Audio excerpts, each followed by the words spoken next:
حضرت عمر کے زمانے میں جو جنگیں ہوئیں اس میں سلطنت روما جو ہے جو اس وقت کی دو سپر پاورز تھیں، سلطنت روما قیصر روم، ہیراکلیس ہرقل تھا اس وقت کا جو رومی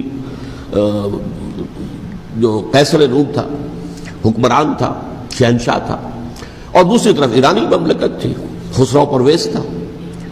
لیکن یہ کہ عیسائیت کے ساتھ اسلام کا اس طرح کا تصادم نہیں ہوا تھا حضور کے زمانے میں، بلکہ نجاشی رحمۃ اللہ علیہ نے تو مسلمانوں کو پناہ دی تھی۔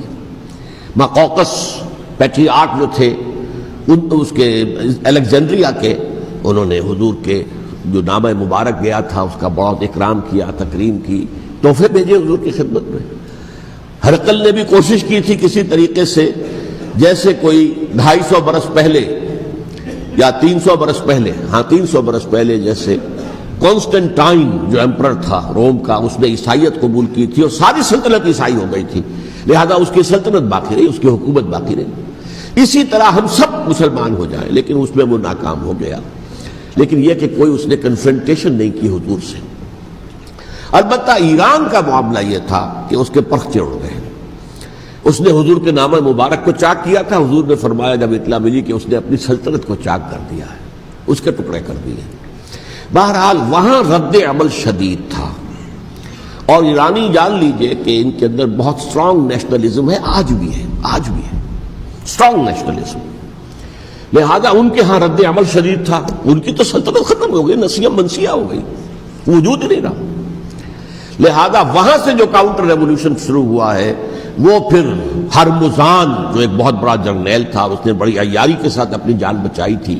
یہ بڑا دلچسپ واقعہ ہے کہ وہ یعنی کنڈمڈ تھا اسلامی حکومت کی طرف سے، خلافت کی طرف سے، کہ وہ جہاں بھی پایا جائے اس کو قتل کرنا ہے۔ حضرت عمر کی عدالت میں لا کے پیش کیا گیا۔ حضرت عمر نے کہا یہ واجب القتل ہے، قتل کر دو۔ اس نے کہا اچھا مجھے ذرا پانی پلا دیجیے۔ حضرت عمر نے فرمایا ٹھیک ہے بھائی، پانی لاؤ، پانی دے دو۔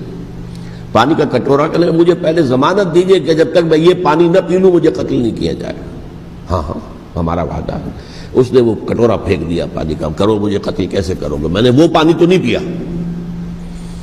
اس سے اپنے آپ کو بچایا اس نے۔ بہرحال آپ اختلاف کر سکتے ہیں کہ حضرت عمر کو اس عذر کو قبول نہیں کرنا چاہیے تھا، لیکن بہرحال ان کی اپنی مروت اور شرافت تھی کہ اپنے وعدے کا پاس کیا۔